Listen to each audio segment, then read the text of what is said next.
High, welcome to Rahul polity YouTube channel. আমি রাহুল চক্রবর্তী। তো কি নিয়ে আলোচনা করব এই ক্লাসে, আশা করি সেটা হেডিংয়ে দেখতেই পাচ্ছ। 17th লোকসভা। 17th লোকসভার কার্যকাল শেষ হতে চলেছে। তো 17th লোকসভা 2019 সালে গঠিত হয়েছিল। তো এই 2019 থেকে 2024 পর্যন্ত 17th লোকসভার কার্যকালে কি কি গুরুত্বপূর্ণ ঘটনা ঘটেছে, কেমন কাজ করলো 17th লোকসভা, এগুলো কিন্তু আমাদের একটু হলেও জানাটা দরকার। একবার ফিরে দেখা উচিত 17th লোকসভার কার্যকালকে। তো সেটাই আমি চেষ্টা করেছি এই ক্লাসের মাধ্যমে, যেখানে 17th লোকসভা কেমন কাজ করলো, কি কি গুরুত্বপূর্ণ সিদ্ধান্ত 17th লোকসভার কার্যকালে নেওয়া হলো, সেই সমস্তই তোমাদের সামনে প্রেজেন্ট করছি আজকের এই ক্লাসের মাধ্যমে। তো চলো শুরু করা যাক ক্লাস। তো প্রথমেই আমরা যে জায়গাটা দিয়ে শুরু করব সেটা হচ্ছে 17th লোকসভার নির্বাচন। 17th লোকসভার নির্বাচন আমরা দেখতে পাচ্ছি সমগ্র ভারতবর্ষে টোটাল 7টা ফেজে হচ্ছে, 7 ফেজে 17th লোকসভার নির্বাচন হচ্ছে, যেটা শুরু হচ্ছে 11th এপ্রিল থেকে এবং কনক্লুড হচ্ছে তোমার 19শে মে শেষ হচ্ছে। এবং 17th লোকসভার যে রেজাল্ট, সেই রেজাল্ট আমরা দেখতে পাচ্ছি যে বিজেপি পলিটিক্যাল পার্টি এককভাবে 303টা সিট জয়লাভ করছে। পরবর্তীতে আমরা দেখতে পাচ্ছি কংগ্রেস পার্টি 52টা সিট। বিজেপি একাই একাই হচ্ছে 303টা সিট জয়লাভ করছে। এটা এনডিএ কিন্তু নয়, এনডিএ যদি বলি তো সেটা 333 বা তারও হয়তো বেশি হচ্ছে। ওকে, বিজেপি একাই এককভাবে 303টা সিট জয়লাভ করছে, যেখানে বিজেপি এককভাবে কি করতে পারে, সরকার গঠনের ক্ষমতা রাখে। সেই রকম সিট বিজেপি পলিটিক্যাল পার্টি জিতেছিল 2009 সালের লোকসভা নির্বাচনে, 17th লোকসভা নির্বাচনে। এবং 17th লোকসভাতে আমরা দেখতে পাচ্ছি যে সব থেকে বেশি সংখ্যক মহিলা নির্বাচিত হয় এ যাবৎকাল। টোটাল 78 উইমেন এমপি ইলেক্টেড হয় 17th লোকসভাতে। এবং দেখো এই 17th লোকসভার কার্যকালেই আমরা দেখতে পাচ্ছি পার্লামেন্টে পাস্ট হচ্ছে women reservations bill, 33% seat reservation for women in the elections of Lok Sabha and Rajya Sabha. তাহলে 17th লোকসভা আমরা কি দেখতে পাচ্ছি, সব থেকে বেশি সংখ্যক মহিলাকে কি করছে, নির্বাচিত করছে। এবং এই 17th লোকসভার শাসনকালেই বা কার্যকালেই কি হচ্ছে, উইমেন রিজার্ভেশনস বিল পাস্ট হচ্ছে। ওকে, চলো নেক্সট এবার যে জায়গাটা আমরা আলোচনা করব সেটা হচ্ছে 17th লোকসভার হচ্ছে সেশন। তো 17th লোকসভার প্রথম সেশন নির্বাচনের পর 17th লোকসভার প্রথম সেশন হচ্ছে কবে, 17ই জুন 2019। এবং এই 5 বছরে 17th লোকসভার টোটাল সেশন হচ্ছে 15টা সেশন হচ্ছে। এটা তো আমরা প্রত্যেকেই জানি যে সেশন বছরে 3টে হয়ে থাকে, তো 5 বছর মানে 15টাই হবে। বাট হিসাবটা কিন্তু সেটা নয়। হিসাবটা যদি আমরা দেখি, মাঝখানে 2020 সাল, 2020 সালের অভিজ্ঞতা আশা করি আমাদের প্রত্যেকেরই টাটকা আছে। প্যান্ডেমিক, কোভিড-19, ঠিক আছে, কোভিড-19 লকডাউন, দেশ অচল। তো যখন কোভিড-19 যখন লকডাউন ঘোষণা হচ্ছে, তখন কিন্তু লোকসভা বাজেট সেশনে রয়েছে। তো বাজেট সেশন কাটছাট করে কি করা হলো, লোকসভা বলতে পারো যে বাজেট সেশন সেটাকে এন্ড করা হলো, কারণ লকডাউন। এবং যেহেতু আমাদের সাংবিধানিক বাধ্যবাধকতা আছে যে একটা সেশন এন্ড হলে আমাদেরকে 6 মাসের মধ্যে আরেকটা সেশন কল করতে হবে, তো সেই অনুযায়ী কি হলো, মনসুন সেশন হলো। এবং মনসুন সেশন যেটা সরকার ঠিক করেছিল যে 10 দিন হবে বা 18 দিন হবে, সেটাও কিন্তু কমপ্লিট হলো না। কারণ মাঝখানে দেখা গেল যে বেশ কিছু এমপি যারা কোভিডে কি হলো, আক্রান্ত হলো, তখন লোকসভাকে একই রকম ভাবে কি করতে হলো, কাটছাট করতে হলো সেশন। তো 2020 সালে আমরা দেখতে পাচ্ছি লোকসভার কি হচ্ছে, দুটো সেশন। আবার 2023 যদি আমরা দেখি, লোকসভার কি হচ্ছে, 4টে সেশন। মাঝখানে আমরা কি দেখতে পাচ্ছি, স্পেশাল সেশন সেপ্টেম্বর মান্থে, বাজেট, মনসুন, স্পেশাল সেশন এবং হচ্ছে উইন্টার সেশন। তো সব মিলিয়ে যদি আমরা বলি, লোকসভার টোটাল 15টা কি হয়েছে, সেশন হয়েছে। এবং এই 15টা সেশনে লোকসভার টোটাল সিটিং হয়েছে 274। এবং আমরা দেখতে পাচ্ছি এই যে লোকসভার এই 5 বছর কার্যকালে, যে 17 লোকসভার এই কার্যকালে লোকসভা রাজ্যসভা মিলিয়ে টোটাল 206 জন এমপি কি হয়েছে, সাসপেন্ডেড হয়েছে। এবং যার মধ্যে আমরা দেখতে পাচ্ছি যে 2023 সালের উইন্টার সেশনে সব থেকে বেশি সংখ্যক এমপি কি হয়েছে, সাসপেন্ড হয়েছে, একসাথে 146 জন। 146 এমপি সাসপেন্ডেড হয়েছে একটা সিঙ্গেল সেশনে, দ্যাট ইজ উইন্টার সেশন। তাহলে এরকম আমরা দেখতে পাচ্ছি যে 17th লোকসভার যে বলতে পারো 5 বছরের যে কার্যকাল, সেই 5 বছরের কার্যকালে এই যে 15টা সেশন, এই 15টা সেশন আমরা দেখতে পাচ্ছি টোটাল 274 সিটিং হয়েছে। এবং এই 5 বছরের যে কার্যকাল, এই কার্যকালে টোটাল 206 জন এমপি লোকসভা এবং রাজ্যসভা মিলিয়ে সাসপেন্ড হয়েছে। ওকে, চলো নেক্সট এবার আমরা যে জায়গাটা আলোচনা করব সেটা হচ্ছে সব থেকে গুরুত্বপূর্ণ, সেটা হচ্ছে 17th লোকসভাতে না রেকগনাইজড লিডার অফ অপোজিশন ছিল, না ডেপুটি স্পিকার ছিল। দেখো 16th লোকসভাতেও কিন্তু কোনো লিডার অফ অপোজিশন কিন্তু ছিল না। লিডার অফ অপোজিশন হতে গেলে যে প্রভিশনসটা রয়েছে, সেই প্রভিশনসটা হচ্ছে লোকসভার টোটাল সিটের হচ্ছে 10% সিট হচ্ছে পেতে হবে। তো আমরা কংগ্রেসের যে রেজাল্টটা দেখছি 2019 সালের লোকসভা নির্বাচন, সেখানে কংগ্রেস টোটাল 52টা সিট হচ্ছে তোমার জিতেছিল, 55 থেকে 3টে সিট কম। তো কংগ্রেসকে তোমার বলতে পারো রেকগনাইজড অপোজিশন পার্টি স্ট্যাটাস দেওয়া হয়নি। তো সেই ক্ষেত্রে 17th লোকসভাও কি ছিল, বিরোধী নেতা শূন্য। 16th লোকসভাও, কিন্তু যেটা সব থেকে বলতে পারো গুরুত্বপূর্ণ সেটা হচ্ছে নো ডেপুটি স্পিকার। এটা কিন্তু আগে কখনো হয়নি। 17th লোকসভাতেই আমরা প্রথম দেখতে পাচ্ছি যে no deputy speaker. Deputy speaker ছাড়াই 17th লোকসভা তার কার্যকাল শেষ করলো। এর আগে যদি আমরা বলি যে 16th লোকসভা বা তার আগেরও লোকসভা ডেপুটি স্পিকার কিন্তু ছিল।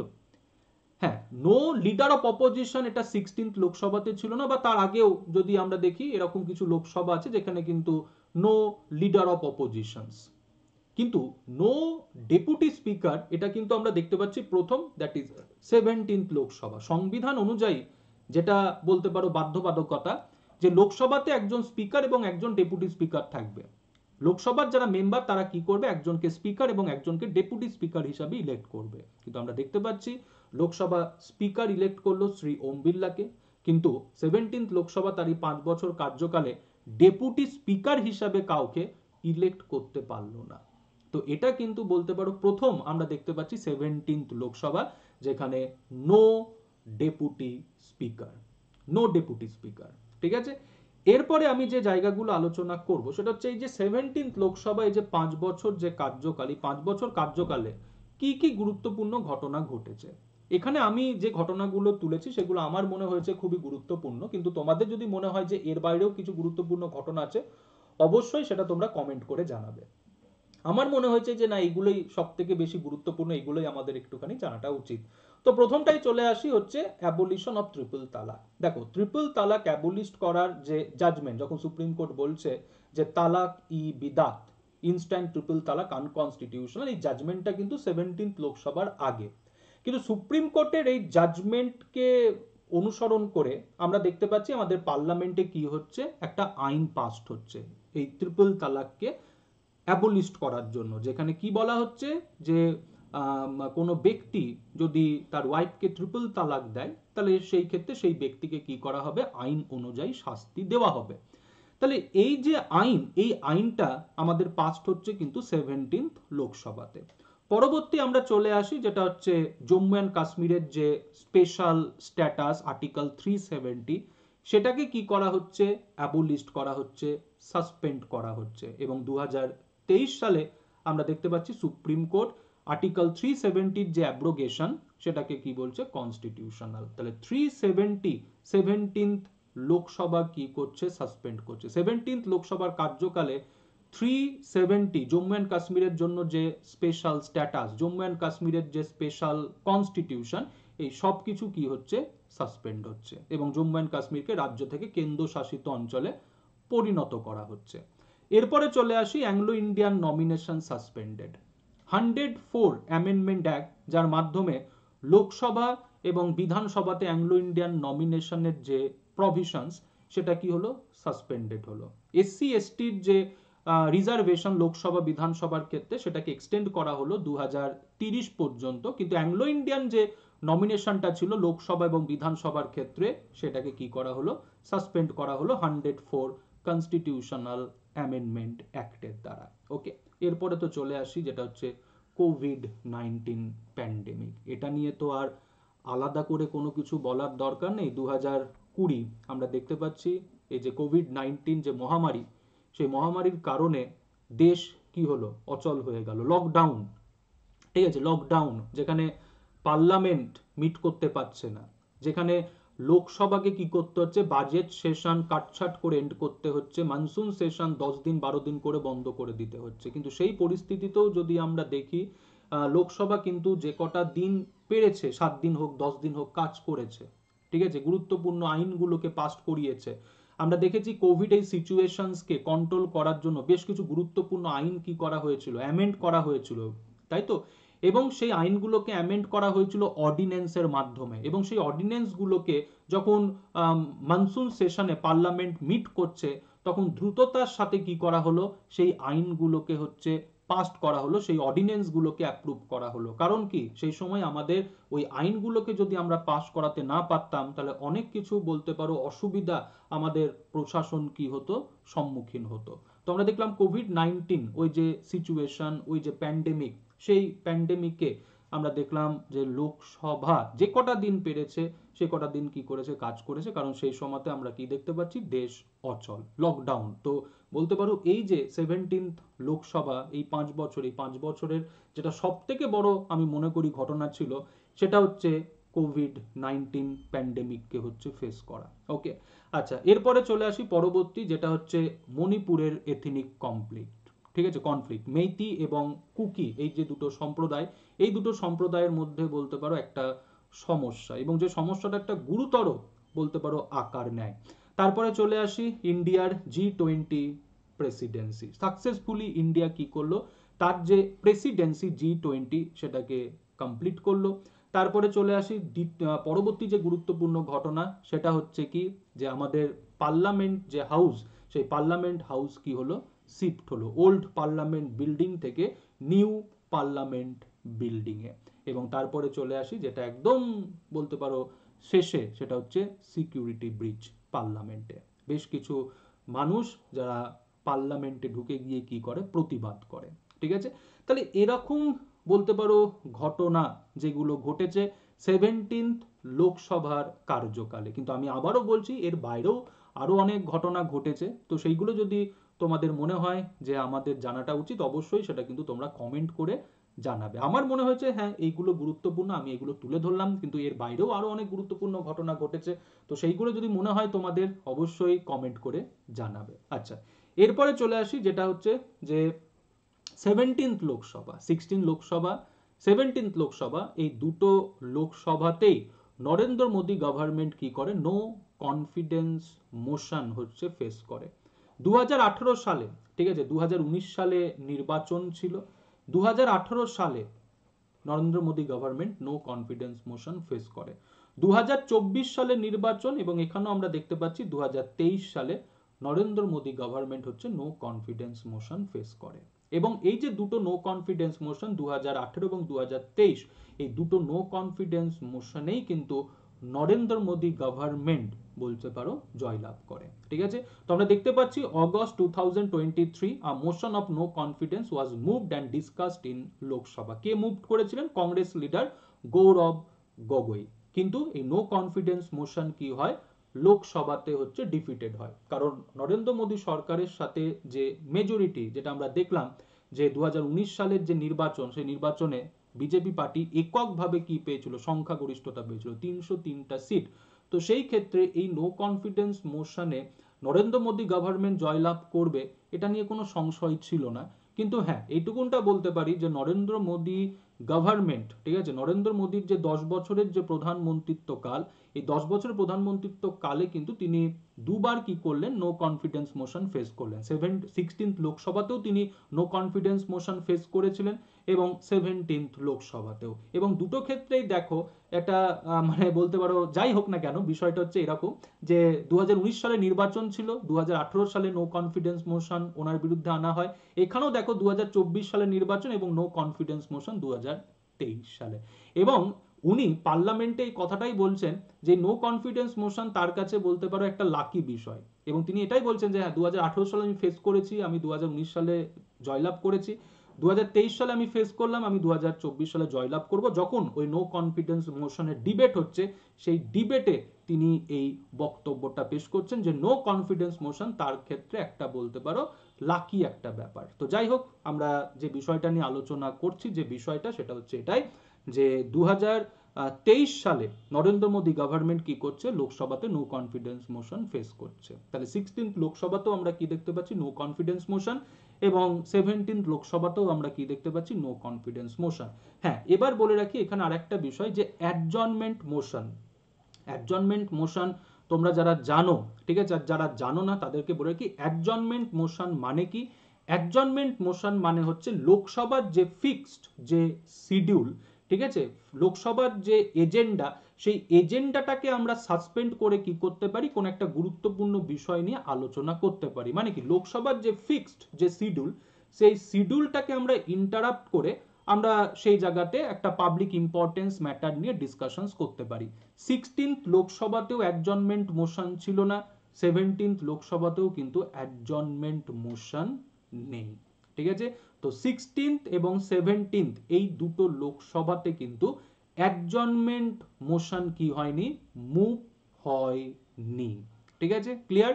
তো এই জায়গাটা কিন্তু মনে রাখবে, নো কনফিডেন্স মোশন কিন্তু আমরা দেখতে পাচ্ছি, বাট অ্যাডজর্নমেন্ট মোশন কিন্তু 16th এবং 17th এই দুটো লোকসভার কোনো লোকসভাতেই কিন্তু অ্যাডজর্নমেন্ট মোশন মুভ করা হয়নি।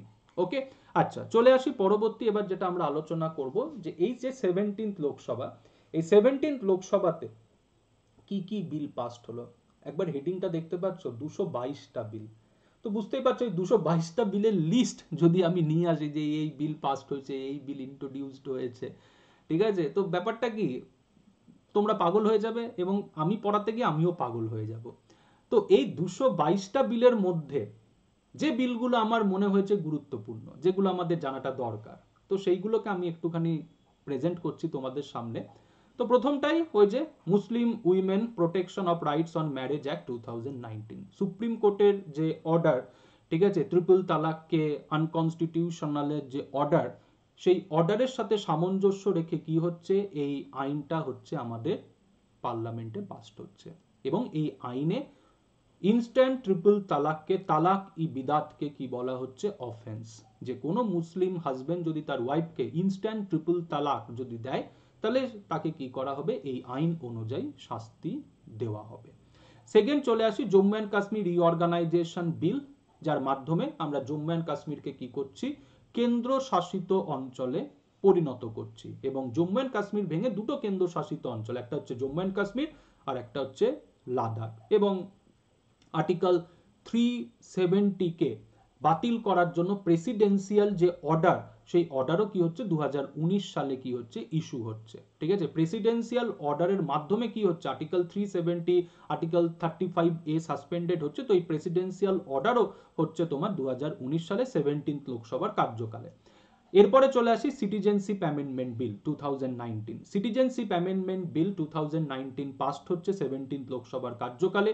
এই বিলে কি বলা হচ্ছে, আশা করি আমরা প্রত্যেকেই জানি যে বাংলাদেশ, পাকিস্তান এবং আফগানিস্তান থেকে যারা নন মুসলিম ইন্ডিয়াতে যারা এন্টার করেছে, লিগালি হোক বা ইলিগালি, তাদেরকে কি করা হবে, নাগরিকত্ব দেওয়া হবে। কাদেরকে, যারা নন মুসলিম এই তিনটে দেশ থেকে ভারতবর্ষে প্রবেশ করেছে। তো সিটিজেনশিপ অ্যামেন্ডমেন্ট বিল 2019 17th লোকসভার কার্যকালে পাসড হচ্ছে।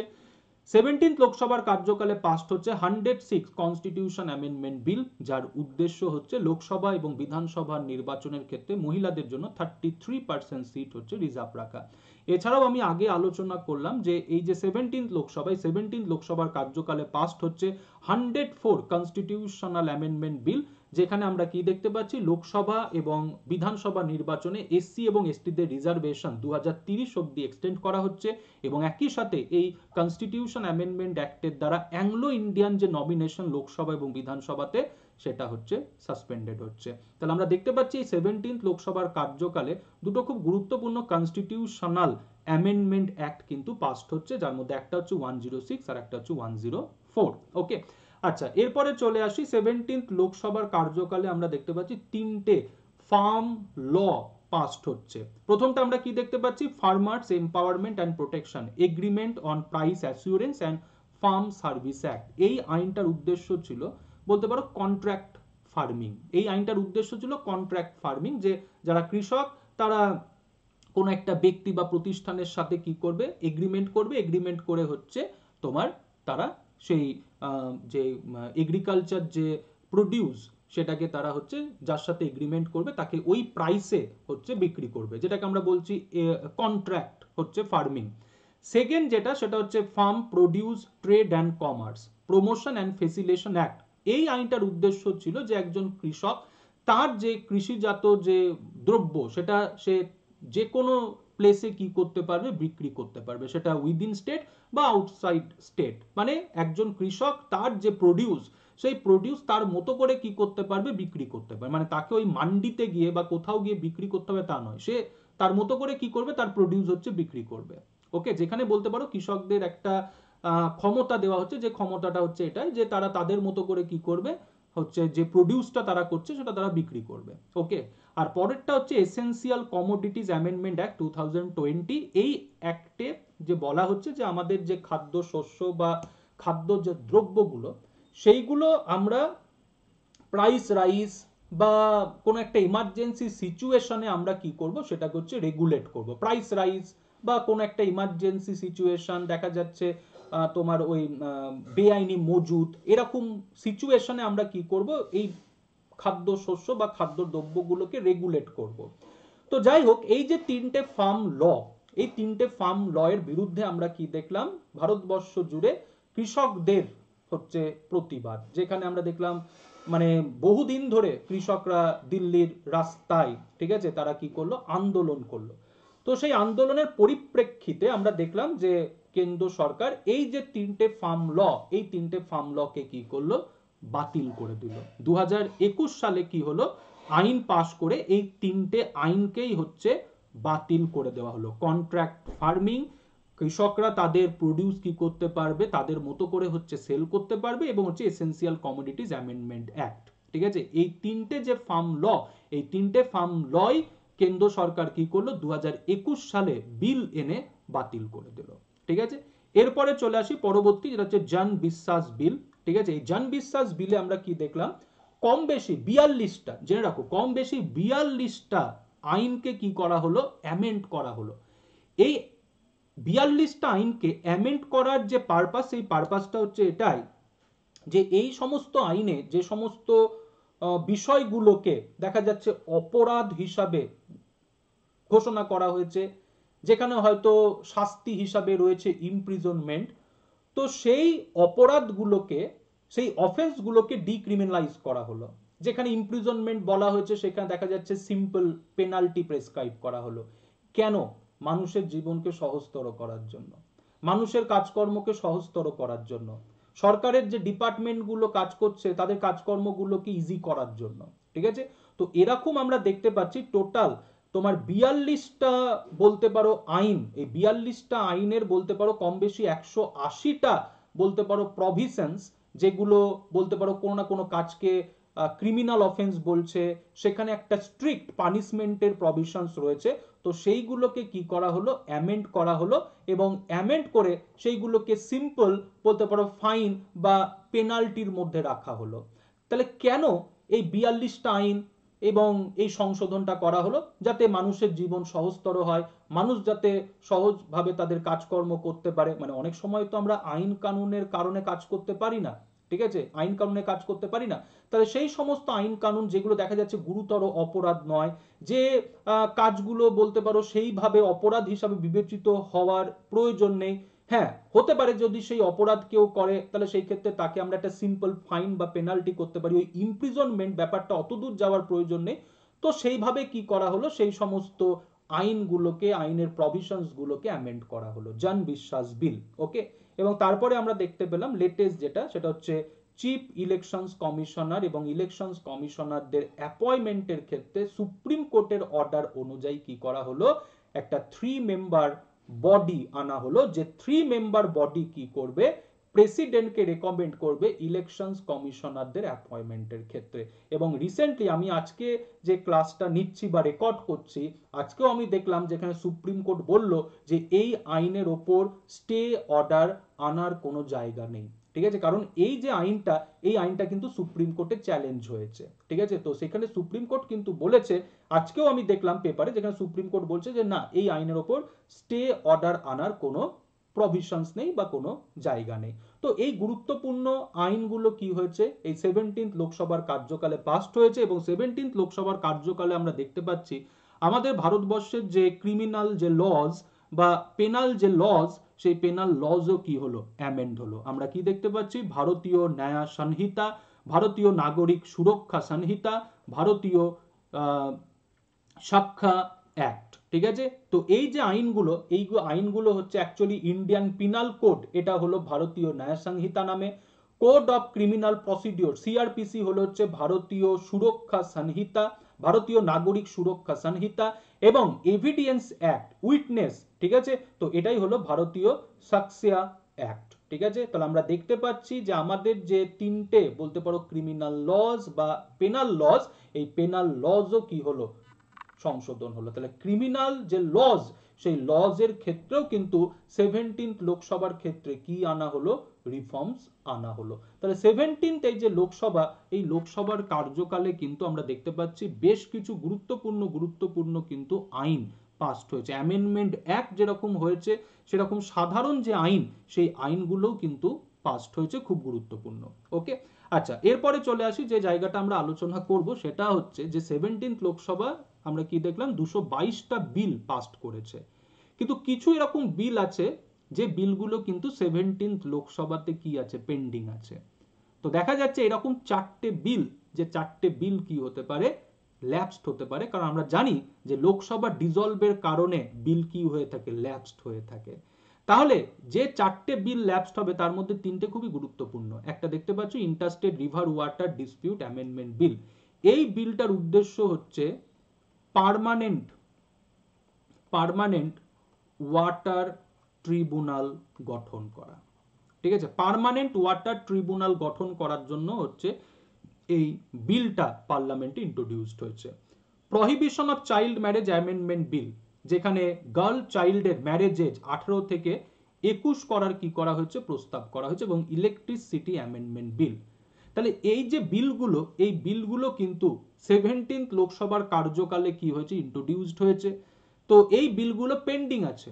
তো এই বিলগুলো কিন্তু 17th লোকসভা ডিজলভ হওয়ার সাথে সাথে কিন্তু কি হয়ে যাবে, ল্যাপসড হয়ে যাবে। তো এরকম আমরা দেখতে পাচ্ছি টোটাল চারটে বিল, যে চারটে বিল কি হচ্ছে, লোকসভা ডিজলভের কারণে কি হচ্ছে, ল্যাপসড হতে চলেছে, যার মধ্যে এই তিনটে কিন্তু খুবই গুরুত্বপূর্ণ। আর লাস্ট যেটা এবার আমি তোমাদের সাথে আলোচনা করব, সেটা হচ্ছে এই 17th লোকসভার কার্যকালে 729টা প্রাইভেট মেম্বার বিল কি হয়েছে, ইন্ট্রোডিউসড হয়েছে। এই 729টা প্রাইভেট মেম্বার বিলের মধ্যে একটা বিলও পাসড হয়নি। 729টা প্রাইভেট মেম্বার বিলের মধ্যে জাস্ট দুটো বিল নিয়ে লোকসভাতে কি হয়েছে, ডিসকাশনস হয়েছে, একটা বিলও পাসড হয়নি। এবং বলে রাখি, 1970 সালের পর আজ পর্যন্ত, মানে 50 বছরে একটাও প্রাইভেট মেম্বার বিল পাসড হয়নি। লাস্ট প্রাইভেট মেম্বার বিল পাসড হয়েছে 1970-এর দশকে।